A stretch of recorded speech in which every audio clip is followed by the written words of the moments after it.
As you see on there, we highlighted at the last meeting, but the new addition is the academic growth, so I just wanted to bring that to your attention. So what you have in your packet there is the district, then followed by Mayo, then Winston, Memorial, school report card. So it's a good snapshot of the district and the schools, how we're doing. And remember we said no longer are we using AYP, but the state now is using academic growth. So you can look there and see how we're doing in regard to the reading and the math. Thank you. You're welcome. Anyone else this evening? Yes. I'm sorry. Mrs. Perry and I have found that through our Book It program. Book It is a number of books that the students are supposed to read per month in classrooms. There's a principals challenge the week of November 10th through the 14th. So principals are supposed to pick a day, and then from bell to bell we are supposed to read. We're supposed to spend the entire day reading. So Mrs. Perry and I have chosen November 14th to take part in this challenge. We are each trying to come up with something that will be memorable for our students, and then we are going to have each classroom sign up to be read. We will read to each classroom as well. So I think Mrs. Perry has decided on a note somewhere. I am trying to come up with something maybe a bit more extreme. I mean, they have talked about reading from the on the roof of the school building, from the bucket of a fire truck. My secretary would like to see me hanging from a bucket as a star. I don't think we're going to do that. So I don't know. I'd like it to be something that the kids, if I could depend on the weather, we'd be out on the north playground in the tent all day, but who knows what the weather's going to be. So anyway, it's just a neat challenge for us to take to get our school and our students reading and let them see that we are reading along with them. So that will be Friday, November 14th, all day. Thank you. Anyone else? All right. Let's see. Consent agenda. In your packet, you have minutes from the October 6th meeting, a list of bills, and the September Treasurer's Report. Does anyone have any questions on the consent agenda this evening? If not, I entertain a motion to approve. So moved. Second.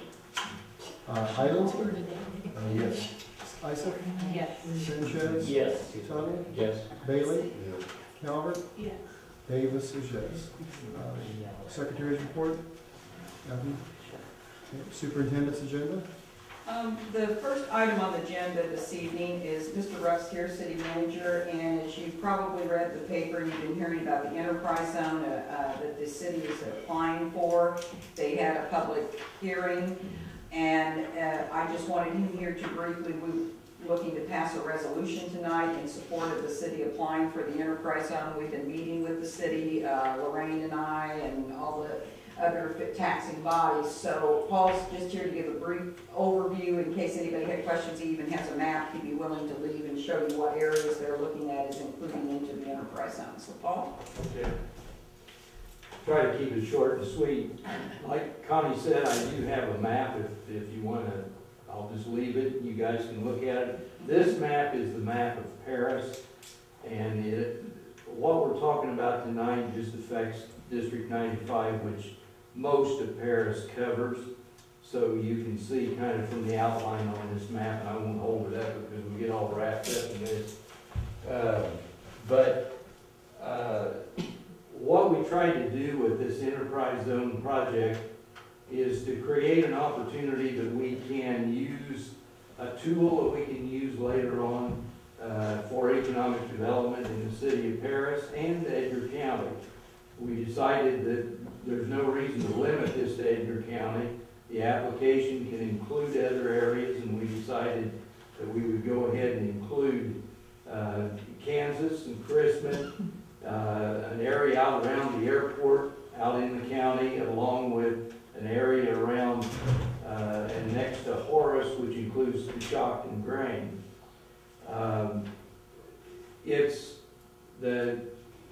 This process is an opportunity that I think there are 90 97 originally in the state of Illinois, and the legislature does not intend to create any more of these enterprise zones. A lot of them are coming due or expiring within the next year, and they've given other people or other areas the opportunity to apply.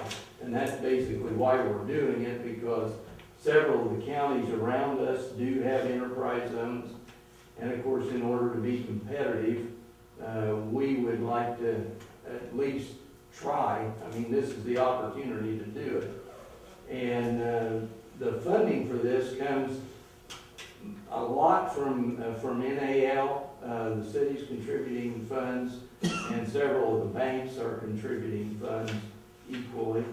And that's how it's being paid for. Chrisman and Kansas haven't been asked for any money. We just like to have them included so that if we can have development in any of those areas, it helps the county, it helps all of us, really. Can you just, maybe you all already know, but what does the enterprise zone do to stimulate people coming in? You're able to offer them.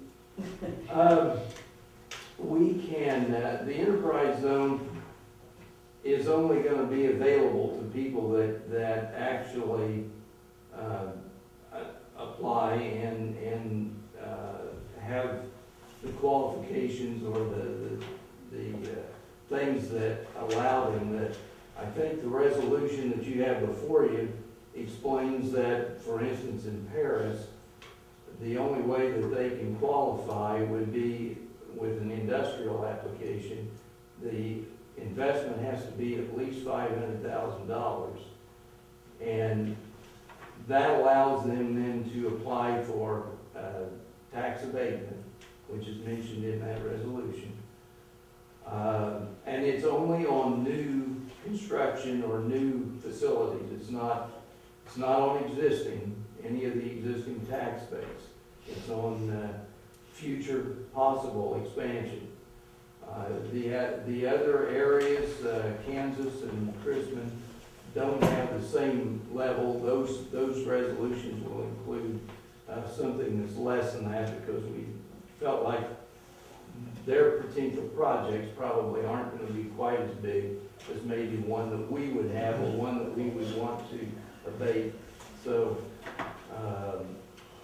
there are other incentives if the project is big enough that they can get state tax incentives, but those are typically going to be really big projects and a lot of job creation. So basically then the enterprise zone is similar to the TIF, where you can offer businesses and people coming in some types of incentives to come. We are capped at what the rate that property currently holds for tax dollars. But in the enterprise zone, the difference is we would recoup any new that we would have made. We can recoup that through our state aid formula. So once we're considered that, if let's say the property's worth X amount of dollars now and the new business comes in, of course, we're going to abate, which we do when AL expands or anybody expands. So it's an incentive to bring them in. Then after so many years, they are back on the tax roll at full 100%. The benefit, where we saw as a win-win, is the additional that we might have had once they show us how much the property value increased. We can recoup what we didn't make or some of that through our state aid formula. So the state pays the taxes? Yeah, so the state would come back and say, we're going to offset some of what you did, which in the TIF that did not actually really. I mean, some, I think maybe a small portion, but. So we saw it as at first coming in very little leery, and anytime you're kind of taxing some tax dollars, well, the property you're looking at, not going to bring us much of anything anyway, unless we do get some new business in Paris, new housing, or someone to come in and develop, provide jobs, and there's you have to have that criteria. So we looked at it as a great win-win for the Paris community, for the schools, for just for everybody. How is it different from the TIF?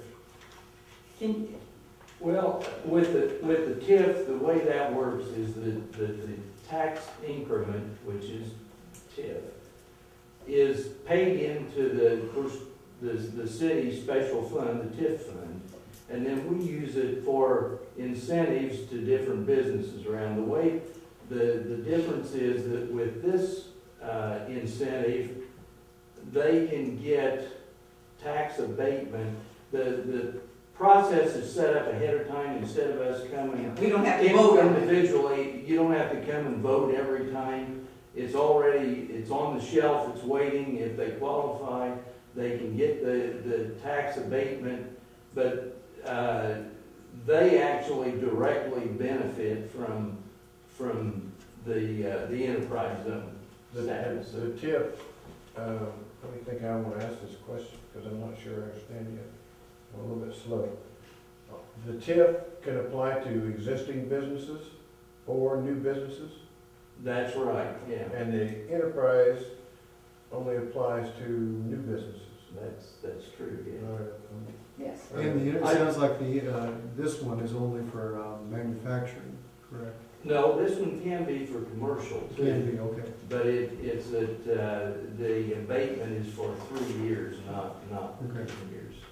3-year abatement. Mhm. And it's with the 3 years, it's 100% the first year, and then it drops to 50, and I think then 25, and then of course 0 the fourth year.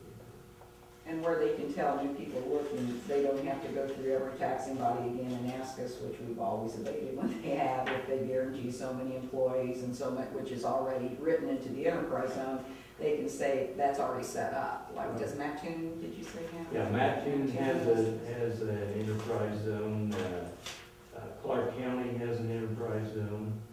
I think Effingham has an enterprise zone. Champaign, Danville. What is the cost to set up an enterprise zone? The cost of this one is, our consultant is about $40,000 to $44,000, and the city's going to have some more expense in it with consulting fees that'll amount to a little more than that, but that's what it costs to apply. That's just to apply for That's it. just to apply, yeah. What if the state turns down? Well, the options are you can apply again or not. And we haven't crossed that bridge yet.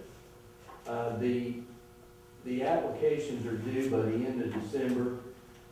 They hope to announce the new enterprise zones by the middle of next year. And by the end of next year, then those enterprise zones would be put in place, I think, January 1st of 2016. So. And the only way for us to get money back from the state due to tax abatement is through the enterprise zone. Say that again, I'm not trying to. No, You said I'm that saying we're gonna get the formula we plug in, so some of these tax abatements that we don't get are coming back to us through the state. Yeah, it wouldn't be maybe necessarily the tax abatement, it would be what that property value would have increased. They'll kind of look at that in looking at our state aid. Whereas it didn't really matter if a new company wanted to come in here, we're gonna abate it if they have over 200 employees, and we always have, and so has Crestwood, and so have all the taxing bodies, but we weren't always, with those, we waited our 10 years out, whereas now there is somehow in the state aid formula that will allot for that. You'll send us information and. Yeah, the school district does have the unique opportunity to be able to apply to the state and recoup most, if not all, of the whatever's actually, in this case, it does sound kind of like tax increment, but Right.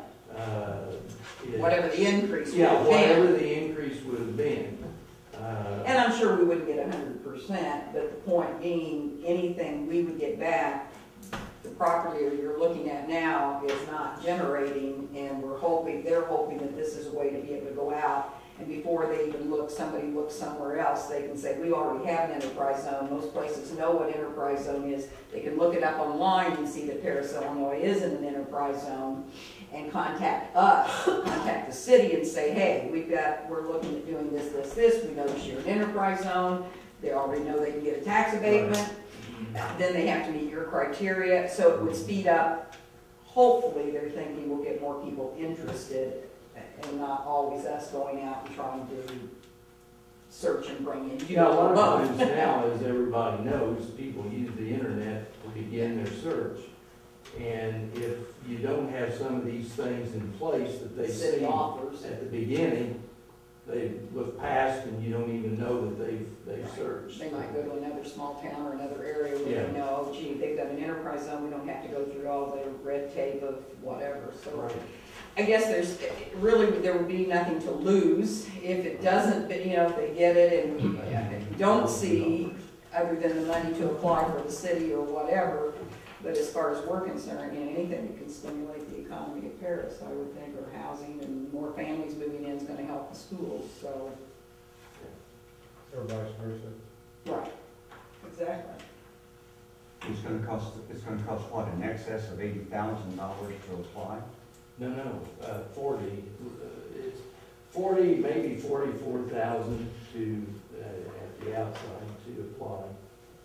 That's not District 95 funds, Chuck. That's No, city. I know that, no. Well, But those it's funds- gonna be money from someplace. Yeah, Those funds are Yeah. already been I think you know where it's coming from. you've already got the funding for that. Didn't the and- foundation get the money? Yeah.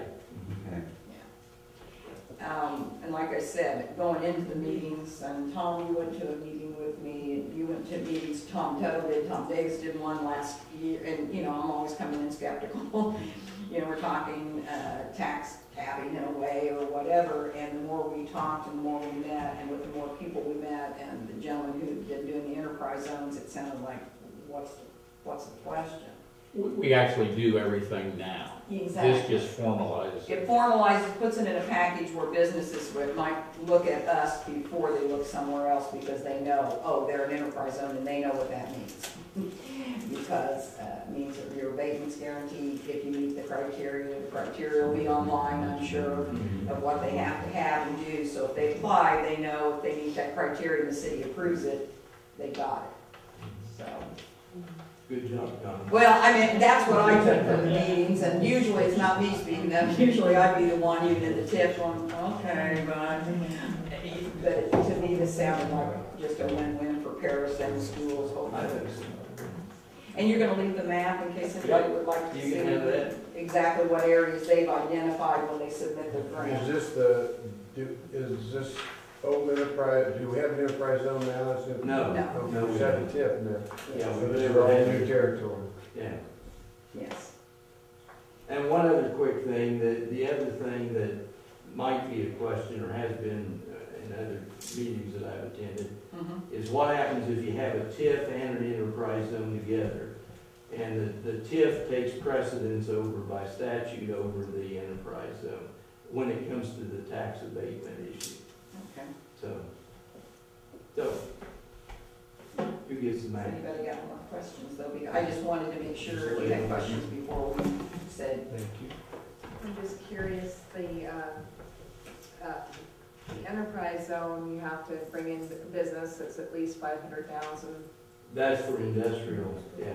Okay, and is the TIF like a larger, do you have to bring in more than that? Or No, how do no, you the distinguish TIF is just the increment that's created if, for instance, a new business comes in and they improve their property. The increment, the increase goes into the TIF fund. Of course, if they don't improve it, then there's no increase in. The high school Yeah, is in tip, okay? If the high school, if somebody would move into the high school in a TIF zone and they improve that property, put a hotel there, put a whatever, so the value of that property is more. We would not get, as a school district, the additional revenue. We get what for that property, the city would get the additional revenue. Let's say it hadn't been a school, that maybe isn't a good. And then they use that pool of money to help offset different things for businesses to try to give them incentives to move in, if that makes sense. Whereas Or improve the existing business. or improve the existing. They may say, we can help you with what it's gonna cost you to run the water lines there, or we can help you because we have $30,000 here that we might be able to apply from the TIF. Yeah. Whereas this one would be, here's the area we have, if you can bring in a business with whatever amount of money, you've already got your abatement. Like I said, we've never ever turned down an abatement for a company to come in. What we have done is I watch very closely to make sure they keep their employee level up to where they say, like if NAL said we will never fall below 200, da-da-da, and if they haven't ever fallen below, but you can write in and ask for less of an abatement if they fall below their promise or their pledge. Yeah, but what happens, this probably nothing to do with this, but what happens if you approve a 10-year abatement and the company moves out after 5 years? Well, Are they liable for the back?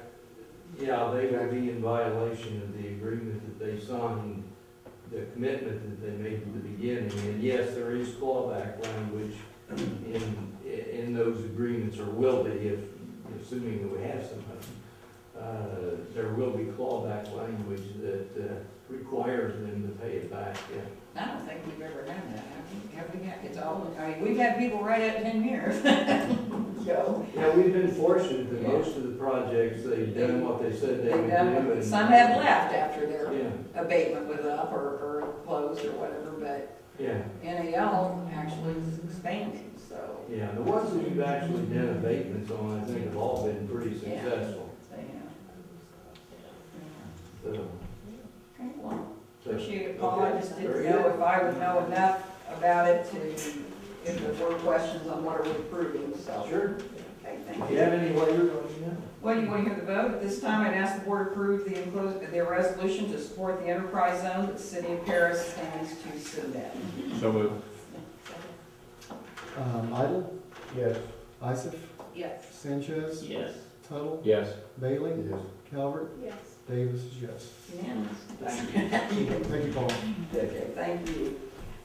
You have in your packet the tentative levy for the 15-16 school year. The levy will lay for 30 days, and before we adopt it in December. In doing so, sometimes we have a truth in taxation hearing because I'll ask for more than what 5% that's allowed by law. I did not do that. We never have gotten any more than 5, and I didn't, from talking with assessors, don't feel that the property value is going to go up any more than 5. We are only, whatever we levy is just what's allowed by law. We're at the top rate without a referendum. So in every fund, it's so many dollars per 100 of assessed valuation. So it's pretty cut and dry. We extended by 5%. Ours is about 4 point something, I think, overall. The ed fund, you levy $1.84. The transportation, 50 cents. So it's a pretty cut and dry thing. We usually get around 3 million, or that's what we're predicting from the city for our levy. Then your bonds are separate. So the school bonds we have do not, they're in there, but they're not calculated in at 5% because voters approved that, so that's collected as a separate. So in order for it to lay for 30 days, we would need to have our December meeting either the second Monday, which is right before a co-op meeting, which may mean a 4 o'clock meeting. And if that doesn't work, I'll be glad to change it to a Tuesday or something, because I don't know if you would be back, in town, but we can discuss that. But the 30 days would not be up on our regular meeting day.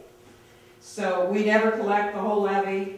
You just need to understand the city's only going to give, they're only going to give us what they don't always collect all their money, so we don't get it all. It's not going to go up 5% more than likely the property value. So we will get what we're allowed to get by statute, and that's how that's calculated. We get about 39% of our income through local taxes, and the majority of ours comes from state and federal. So, at this time, I would ask the board approve the resolution for the tentative levy for the 15-16 school year that will be approved finally in December. So moved. Second. Any discussion? If not, Idle, Yes. Isaac, Yes. Sanchez. Yes. Tuttle, Yes. Bailey, Yes. Calvert, Yes.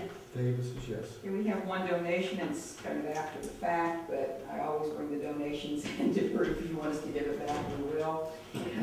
Creative Center for Children received a $180 donation from Select Remedy to be used towards the purchase of pumpkins for their family pumpkin carving, so I would ask that the board approve this donation. So moved.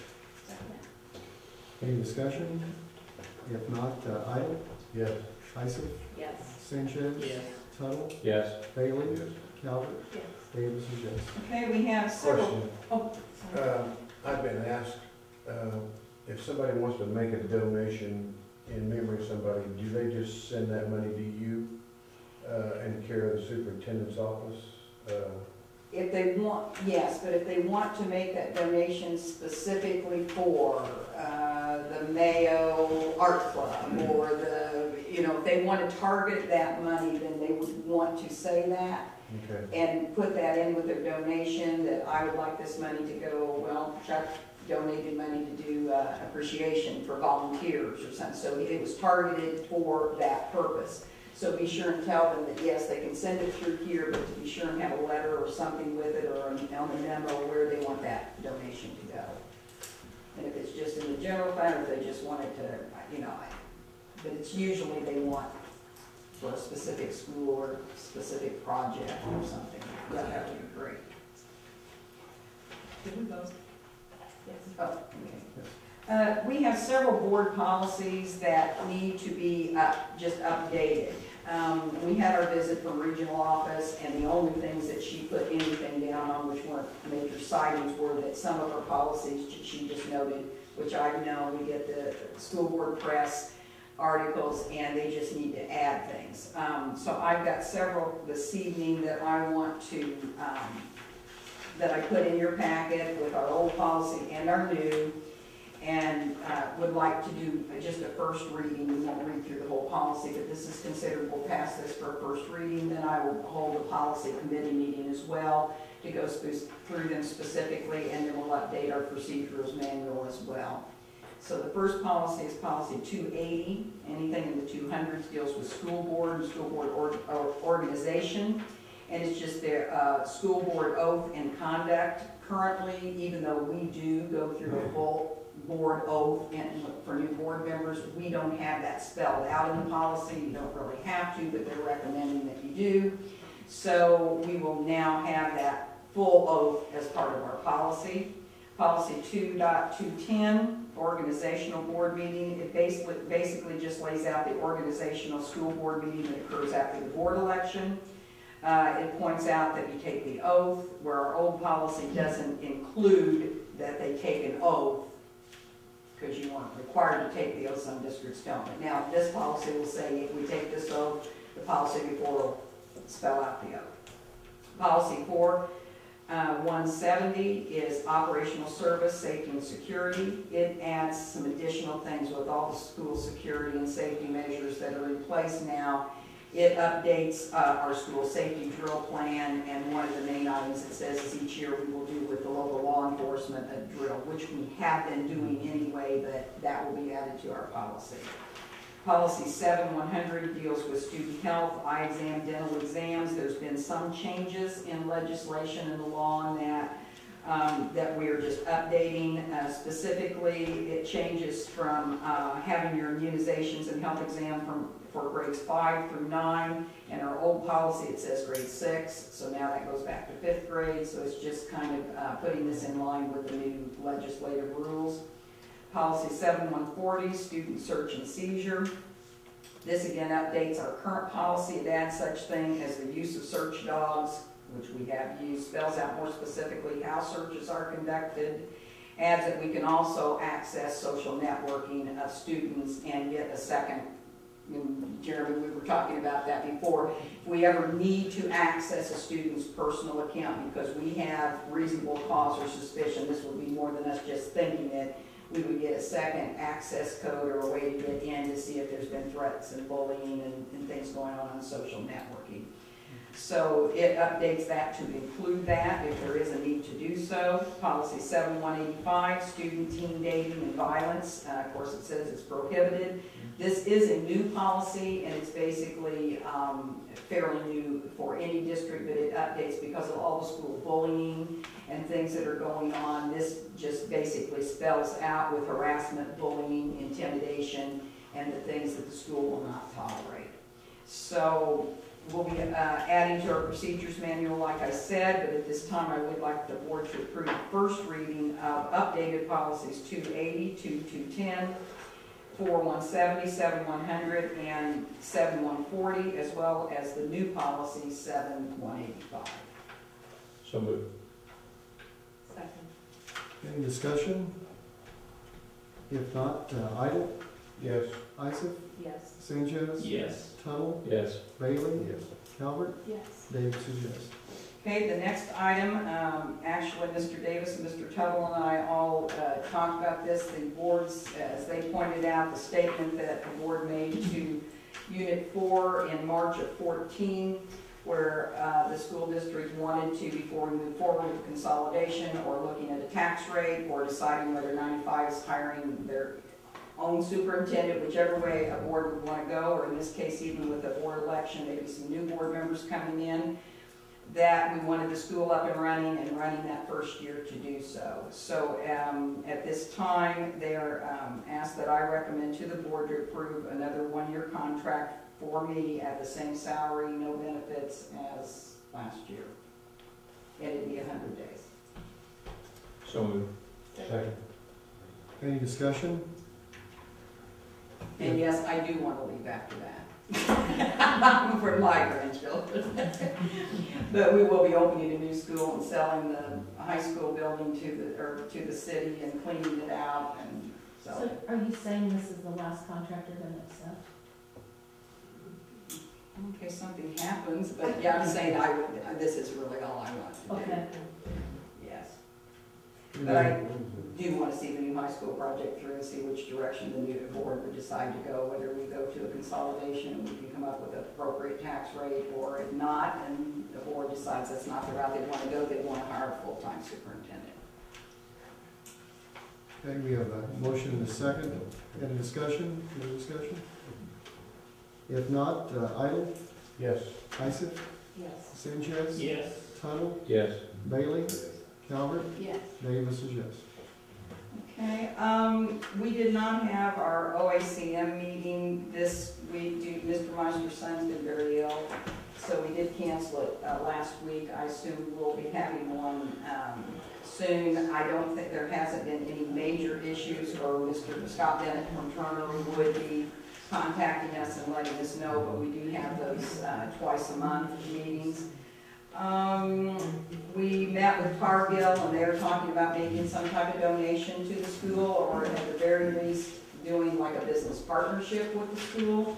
So we met with them, Lorraine, Dave and I, and Mark Cox, and Jim Patnaud a week or so ago. So we're looking into what types of things might be beneficial, whether it be to the STEM lab or what types of partnership at Cargill. We'd like to get more local businesses. We're talking to partnering with U of I, with Rose.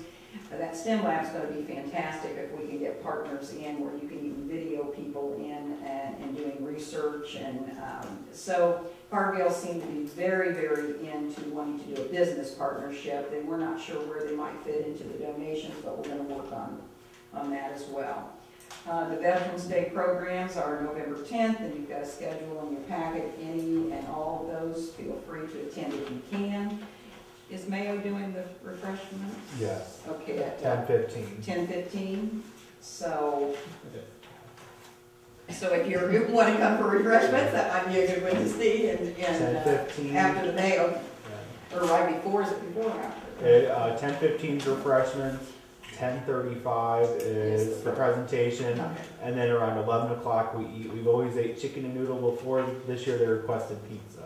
So they said they like school pizza. Okay, so do the kids. Yeah. So that's all I have. We have any report of committees this evening?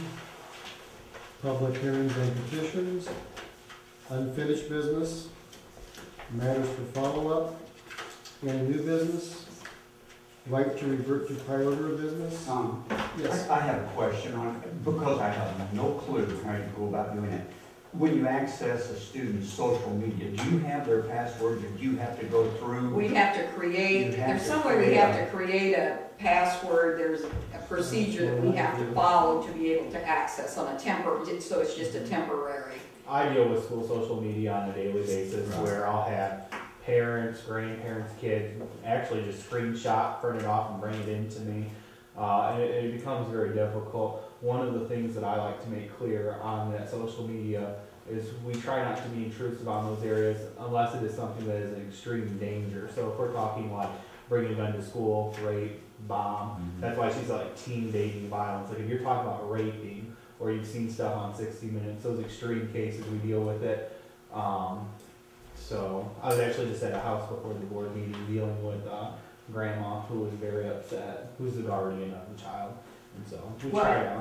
This policy actually states, because schools are struggling with that state law requires the district to notify students and their parents and guardians that school officials may request or require a student or his or her parent or guardian to provide a password or other related account information to gain access to the student's account or profile on a social networking website. This request may be made only if there is a reasonable cause to believe the student's account contains evidence that he or she violated a school disciplinary rule or board policy. Now, You have to go to court to do that? Those guys we had a war. not supposed to, but I'm not gonna say you won't They with created anything state else. law so that we'd be able to do this. They created a Whenever we- law, so you didn't have to go to court to do it. Whenever we do this, though, we always work in conjunction with the police. So whenever you have an extreme thing of like a gun, bomb, right thing, you're calling the police right away. You're pretty much overriding, because it's not gonna be one of these that, you know, you say, my daughter, da-da-da, and we're just gonna be getting into people's accounts, that's not really. But you don't have the passwords of those No, kids, do you? no. They would come in and they would It's, have it to. has to be somebody, and you're not, I've got. And once Did they've you let us check in their access or social create, I'm network? sure it's gonna be changed Yeah, after that, you know, but it would be on a one-time yeah, basis. you're not looking at their Facebook page Oh, no, and no, that no, type no, of thing. Somebody has to point out something or. But sometimes, like you said, parents bring in to us a snapshot of somebody else's Facebook Right. page that says something about their job. So that kind of leaves us in limbo there. They want to show you the information, so they're bringing it into you 9 times out of 10. You're not having to go look. They bring it to you. That's how you find out about it. Right. But it's just one of those things now with social media that who would have thought we'd be dealing with this, but a lot of your bullying and all those threats and things happen over social media. So Just another problem. it is. There's something else out there that Right. schools have to. I can't use it this Kind of way. oversee. Do we have a motion for adjournment? So moved. Second. Idle, Yes. Isaac, Yes. Sanchez, Tuttle, Yes. Bailey, Calvert, Yes. Davis is yes, the meeting is adjourned.